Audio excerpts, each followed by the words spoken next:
Welcome back to the While We're Waiting Hope After Child Loss podcast. I'm Jill Sullivan, your host and one of the co-founders of the While We're Waiting ministry. If you've experienced the loss of a child and are interested in attending one of our free weekend retreats around the United States and Canada, just visit our website at whilewe'rewaiting.org and get registered. We'd love to have the opportunity to serve you at one of these events. Today, we're going to pick up right where we left off last week with my conversation with Ken and Mary Sue Grein.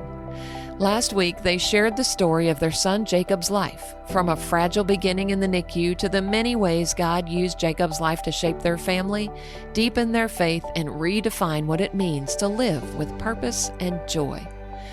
In this second half of our conversation, Ken and Mary Sue take us into the day Jacob's earthly life came to an end. They share the sacred moments surrounding his homegoing, the grief that followed, and the ways God met their family with his presence, comfort, and unmistakable reminders of hope. As we continue, you'll also hear Ken and Mary Sue reflect on what grief has taught them, how Jacob's legacy continues to unfold, and why they felt called to share his story through their book and beyond. I believe you'll be encouraged by what they have to share. So talk about what happened on February 21st, 2019. I'm going to back up a little bit because I had done something to the home. I caused some smoke damage and I left a pot on the stove. Yeah, one of those oops. And a little distracted. And so my home needed some remediation. So I had all the textiles out of the home, and that meant all of Jacob's special hats and clothes.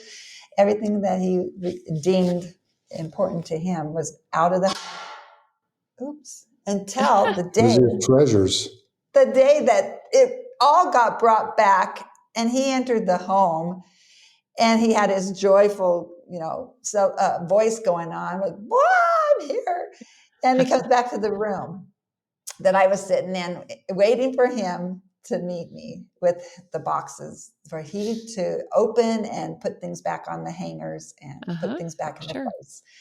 And he's a super organized little guy. So this was going to be a thrill for him. So we spent 10 minutes working together.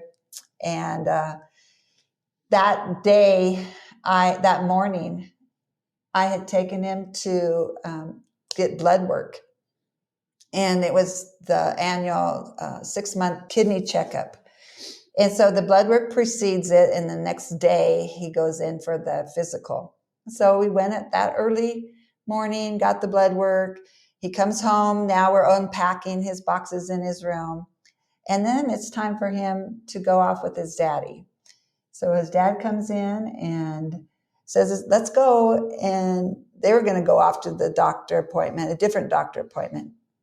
And so Jacob turns to me and he gives me this wonderful kiss.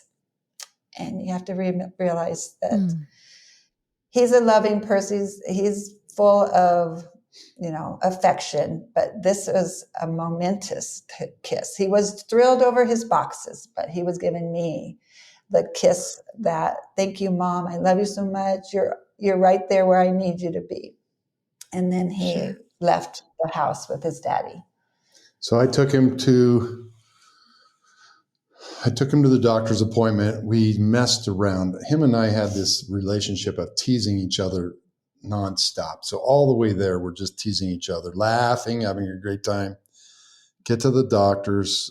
We go in and he has a great appointment, no issues. Comes out. I help him get into the car. I put his walker away. I get a phone call.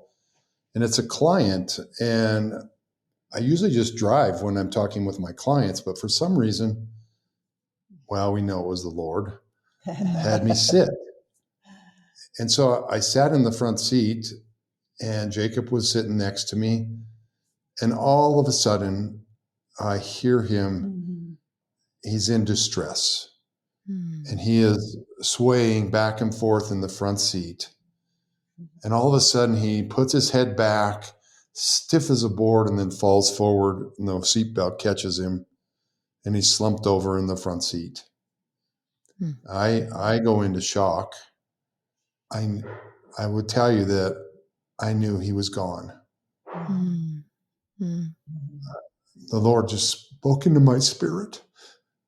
I knew that he was gone, but I was trying to shake him to see what was going on and if he would, just had passed out or something. And then I got out of the car and the Lord told me to go to the doctor. And I ran in and called for the doctor and he came out with me. I said, I need help. There's something wrong with Jacob. And I told his wife to call Mary Sue. And I got back to the car with the doctor, which was probably 1 minute. Mm-hmm. And I know enough about medical stuff, having lived with Jacob all these years, that we're in good shape yet. We'll start CPR. But I hadn't thought about doing CPR because I'm in shock, but the doctor did. He says, let's do CPR. And so I did the breathing and he did the pumping. And I had called the ambulance while I was going into the doctor and they were on their way. And we worked until the ambulance came and then they took over.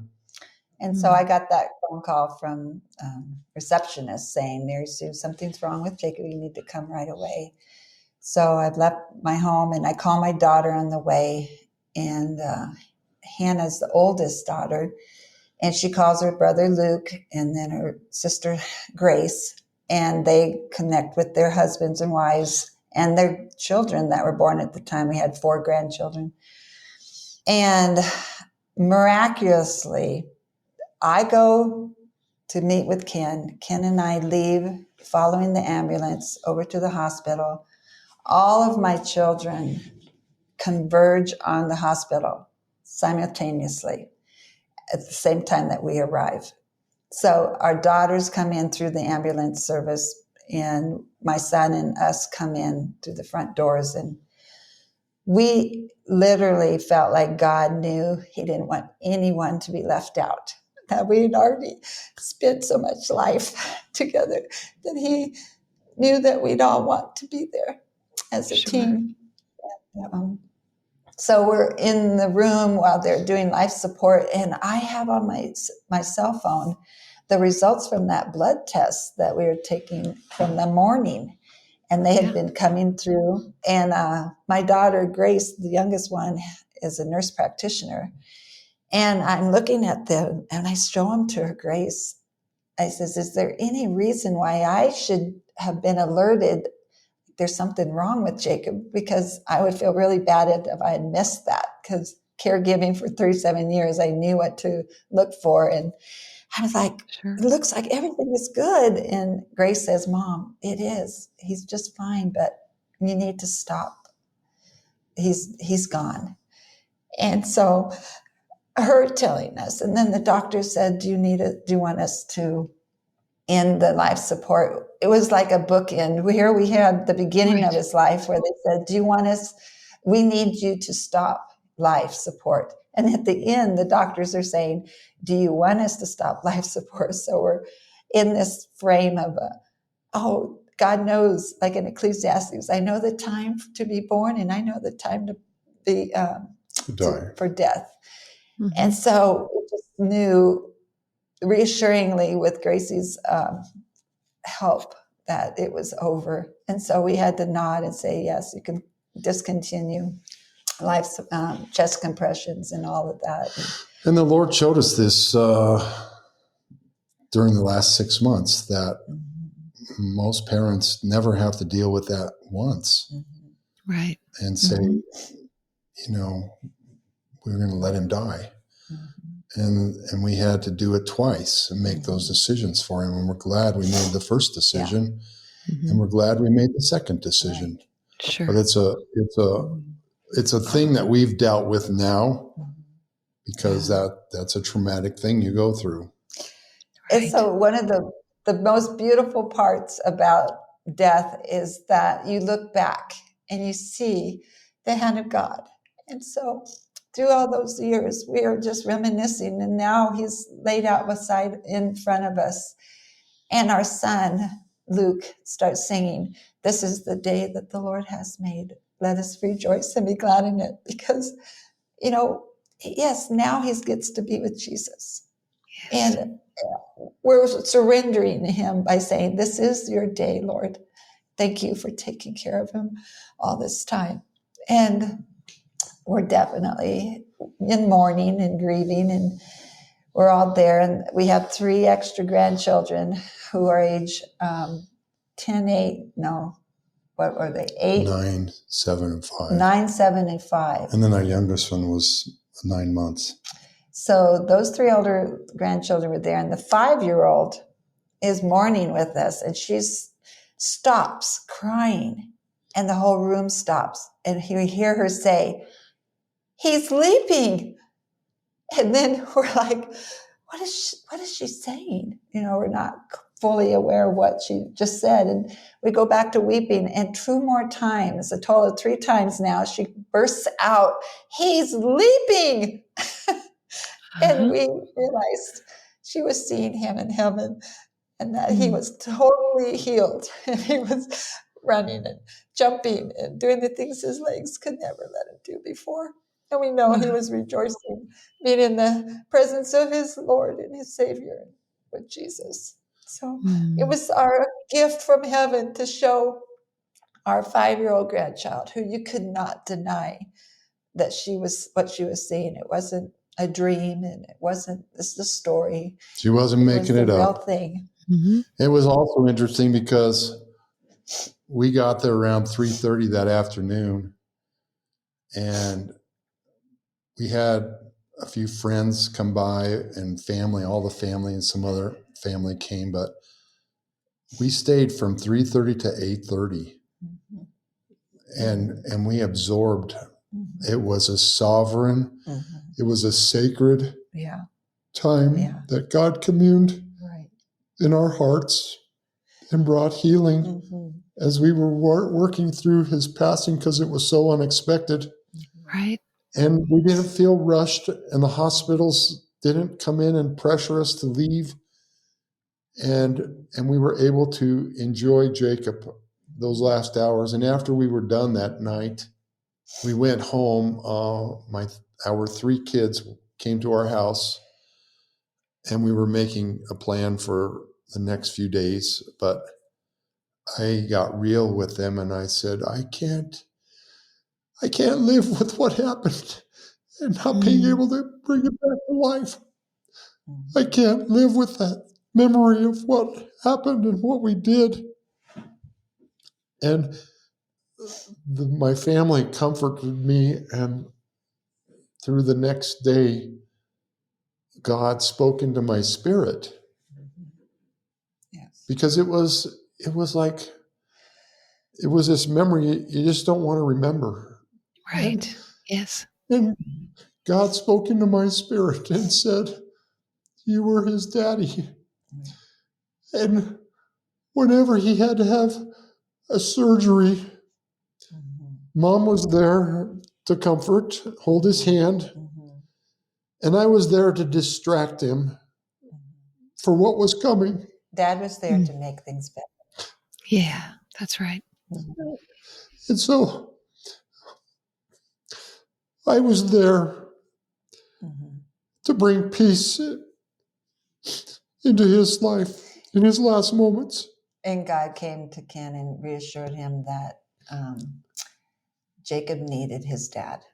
Yes. At the very end of his life, because he was strong. Yeah, he could handle it. And God had let me have what I needed, was that final kiss. Yes. Yes. Beautiful, loving, warm end to saying to me, "Thank you so much for caring for me all those years." So, that's right. That's right. Yeah. So we just rejoice. And the biggest rejoicing to this day is knowing that his suffering is over. That's right. So all the things that he went through, which we didn't want to have happen for him, and the limitations, the disabilities, he can now hear, he can now rejoice with Jesus, he can walk and run. Yes, that's right. And leap. Leap. That's right. Yeah. And does that just make you so excited to think about heaven, to think about meeting the new Jacob when you get there? Right. That's right. Yes. In fact, I know that he is, I don't know what your beliefs are, but I kind of feel like he gets to peek down here through Yeah. portals or whatever you might want to think. Yeah. We And don't that know. Very well could be. I know, but I Hmm. really think he's in heaven enjoying watching us. And, I have the heaven's grandstands do cheer us on. And I've had visions, dreams. One time I was really, really struggling, wanting to give up, as you would. And I saw heaven's grandstands, and everybody in the grandstands, this is how real God is. They were doing sign language to the cheering. They don't clap Uh-huh. because a deaf Right. person can't hear. They Uh-huh. wiggle their hands.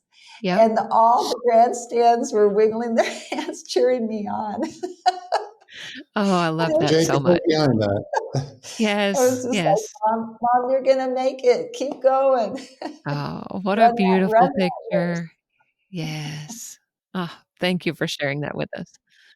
I want to share one more thing that was really sweet because at his funeral, we got an inclination that there was going to be quite a few people because at the viewing on Friday night, over 300 people came to his viewing. Wow. And we were and a lot of people that we didn't know. Mm-hmm. And then a lot of people that we hadn't seen for a long time, but he had touched their lives. Mm-hmm. And so on the Saturday, the funeral was held. Over 400 people came In addition to the 300 to his funeral. Now, if a disabled boy that can't walk, that can't talk, that can't hear, can touch people's lives like that, why can't we do the same and be used by God the same way? Mm-hmm. And it was just a service that was so anointed and so blessed, and people were in tears and then laughing and in tears and then laughing. I've never been to a funeral that had 400 people before. Most of the one I go to is 50 to 100 people, So this was, the church was so packed we couldn't even get everybody in hardly. But it was a testament to Jacob's legacy. Sure. Yeah. He blessed a lot of people for sure. Mm-hmm. Now, it's been a little over 6 years since Jacob went to heaven. What advice or counsel would you give to somebody who is just at the very beginning of their grief journey? What would you say to them? Don't be afraid to pour out to God all the feelings and all of your emotions that you have going on. Your anger, your loneliness, all of the things that you feel that your hurts, and to take it just one day at a time. Mm-hmm. You can't project out what's it going to be like. What's it going to be like? Just live that moment by moment or that day by day, and allow God to come in and minister to your emotions, and let Him heal you. I shut my emotions down because of a bad situation that somebody said to me. And that's why I appreciated going to While We're Waiting, because I got some ministry to release that. And as we've written the book, that also has helped. But don't be afraid to cry, and don't be afraid to cry in front of people. And however long that takes, there's like no manual that says, you get 3 months and now you're good and you're over it. Right. We're going on almost 7 years now, and we'll just break down one afternoon or one morning, as a memory comes in or whatever. And I think the advice I give for a bereaving parent is to go through the grief. Don't ignore it. Allow yourself to feel it. It hurts. It's the worst feeling ever. It's a true broken heart. And you cry in a way that you never heard yourself cry. You sound different. can't contain it. You don't look like you're got it together because you don't. And so be kind to yourself and allow those things to come out for as long as it needs. It took me a year to really find my way through every season. And one of the things that God showed me, it was a statement. And just like we had made choices to let Jacob live and celebrate who he was as with his limitations and everything, God allowed me to go through mine grieving with, and I would encourage another person that you're going to make choices. How am I supposed to do this? How am I supposed to do that? Well, you're just going to have to despair. You're going to have to let yourself go through every, valley, every sorrow, every memory, all the childhood emotions of wanting that to return, and the loss factor. And then the other piece of advice is to let Jesus repair. Because sometimes we want to stay in grief and despair. And the most important part is just letting him repair that. And the only way you can do that is giving it all back up to Jesus. And it's another form of surrender. Yeah. Surrendering. Yes, it is. I didn't like it this way. I didn't want it to happen. Right. Exactly. It's important to share your child's story. Yes. There's healing in that as you share, and don't be afraid to share. I also know that shutting down your emotions, it doesn't work. You become very frustrated and angry, Right. and it's just really, really important to allow that to happen, however long it takes. It doesn't just take the time that you need to take. That's right. Yeah. Good advice. All good advice from you guys. Thank you for that. So, what have you learned about God and his character through this experience with Jacob? There's a song by Dallas Holm again. Yes. And it says, Jesus knows your hurts. Jesus knows your pain. Jesus knows just how you feel, and he feels just the same. Yeah.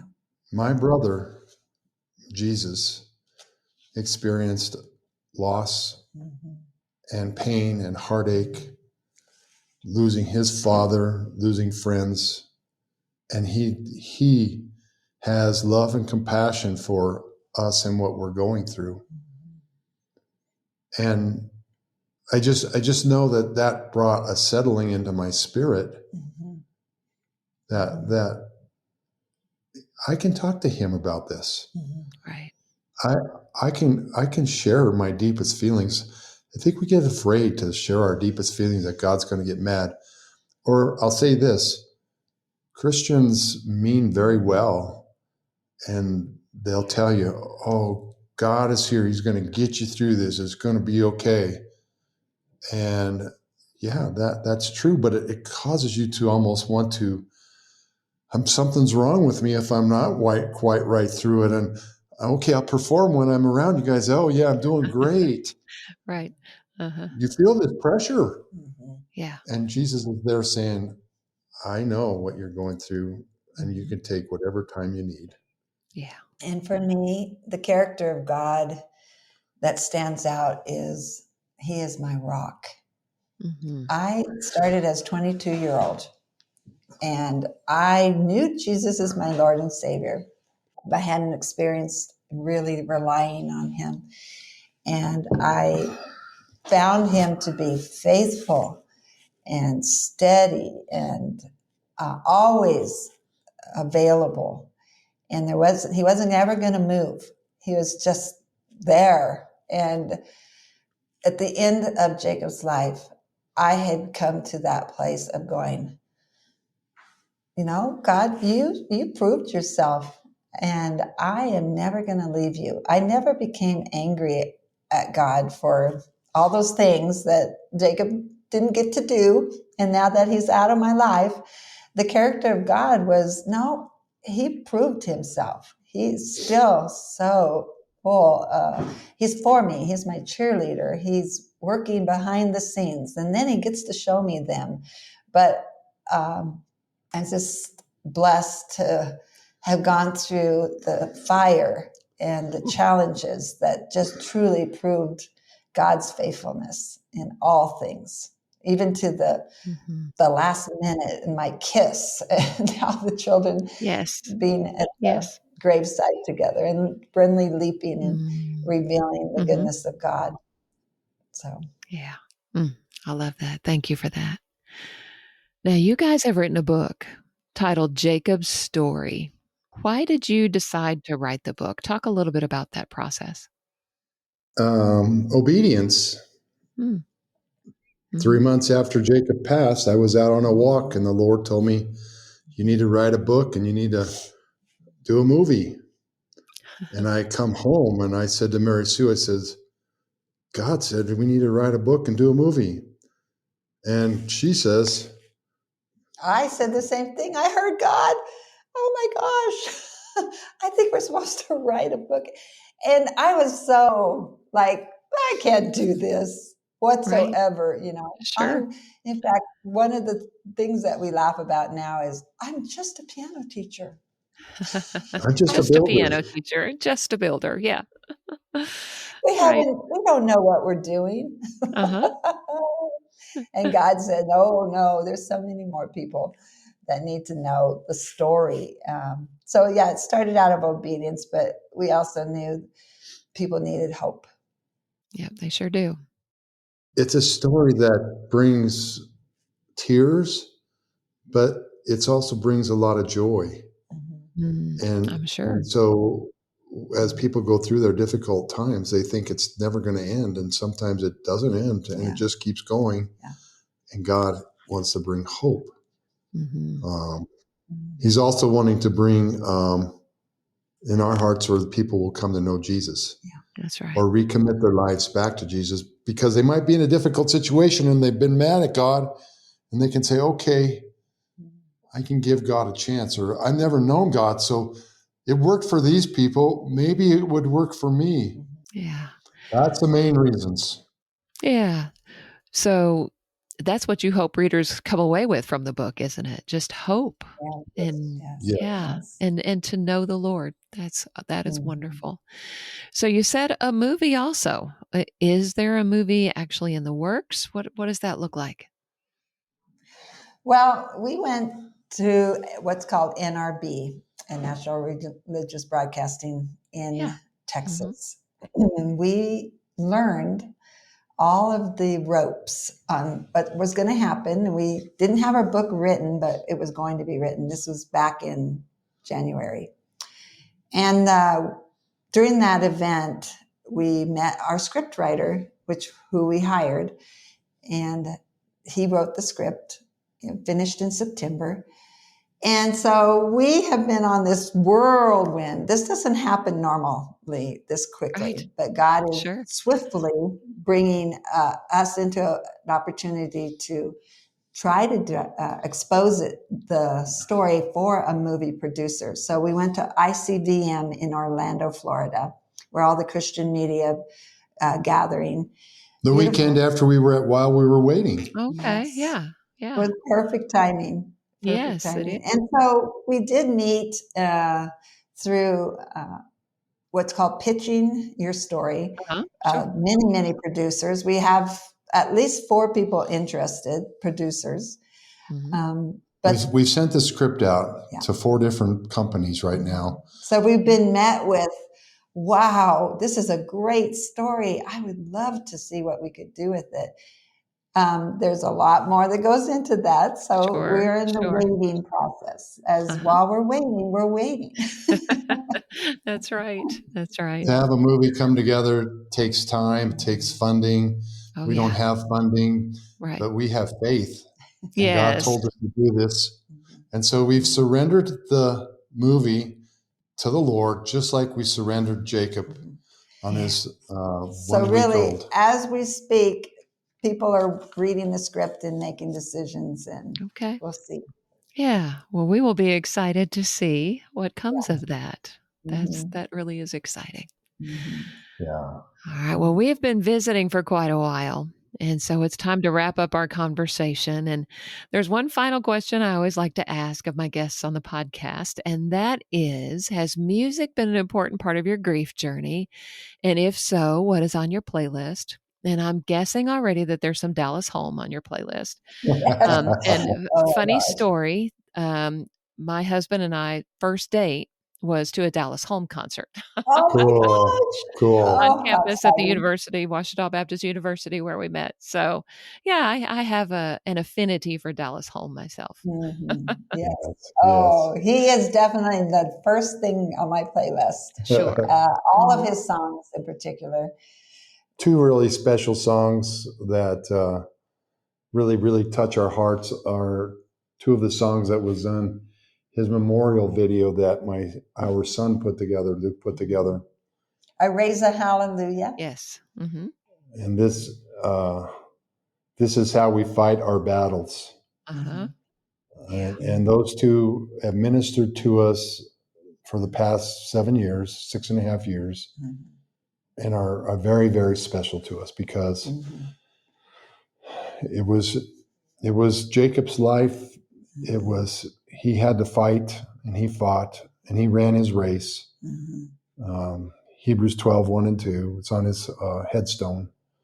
And he ran his race to completion Mhm. and didn't give up, didn't feel sorry for himself, and it just powerfully speaks into our spirits. Mhm. Yeah. There's a new one that came out that Ken has on his that I love. It's called Be Kind to Yourself. Hmm. Yeah. I don't think I've heard that. But yeah, that sounds like a good one for parents to listen to because it is important for us to be kind to Yes, ourselves. Yes. yes. For sure. All right. Well, we're going to wrap up now. Is there anything else you'd like to share before we go?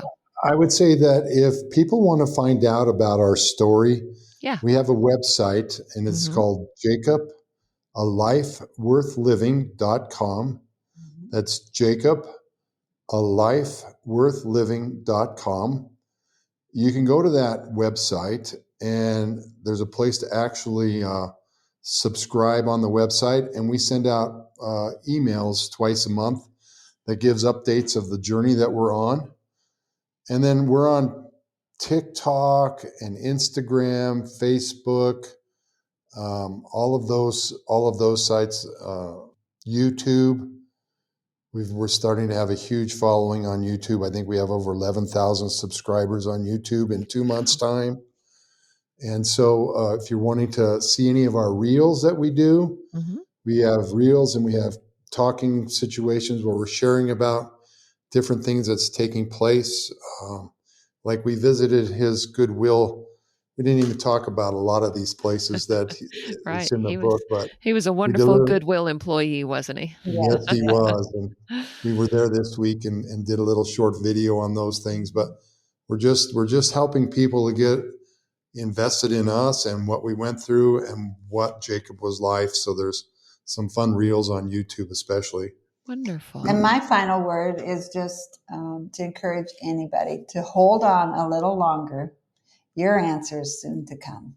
So the last thing I was going to say is his book is available on Amazon, and it's Jacob's story. And there's another Jacob story on there. So you put in our last name, Grein, Grein, and that'll pull it up. So Okay. Well, and I could put the links to all of these things in the show notes, and that way people can just directly link to them from this episode. How perfect. about that? Yeah. That'd be Yes, great. wonderful. Thank you all so much for being my guests. I've so enjoyed just hearing Jacob's story, getting to know him better. And I believe you're going to be an encouragement to a lot of people that have had experiences like you have with raising a child with special needs and the joys and the challenges and just the joy that you will have when you see Jacob again one day. Amen. Amen. Thank you so much for Thank letting you. us share our story with you. Thank you, Jill, for taking time with us. Thank you. As we come to the end of our conversation, I'm deeply grateful to Ken and Mary Sue for trusting us with Jacob's story. His life reminds us that significance is not measured by ability, productivity, or independence, but by love, joy, and the way a life points others toward God. Jacob's story does not end in loss. It is a story of perseverance through trial, of a family shaped by surrender, and of a legacy that continues to touch lives long after his earthly journey ended. Thank you for spending this time with us. If you'd like to learn more about Ken and Mary Sue, their book, or the ways Jacob's story is continuing to reach others, you'll find links in the show notes. And if you're a bereaved parent listening today, please remember that you're not alone. Through the While We're Waiting ministry, we host free faith-based retreats for bereaved parents in locations across the United States and Canada, offering space for community, connection, and understanding. If this conversation has been meaningful to you, I'd love for you to share it with another parent who may need encouragement today. You can also help others find the podcast by leaving a rating or a review wherever you listen. It really does make a difference. And if you'd like to learn more about the While We're Waiting ministry, visit whilewe'rewaiting.org for information about our retreats, support groups, and other resources for grieving parents. I would love to meet you at a While We're Waiting event one day. Thank you for listening and for walking this journey with me while we're waiting.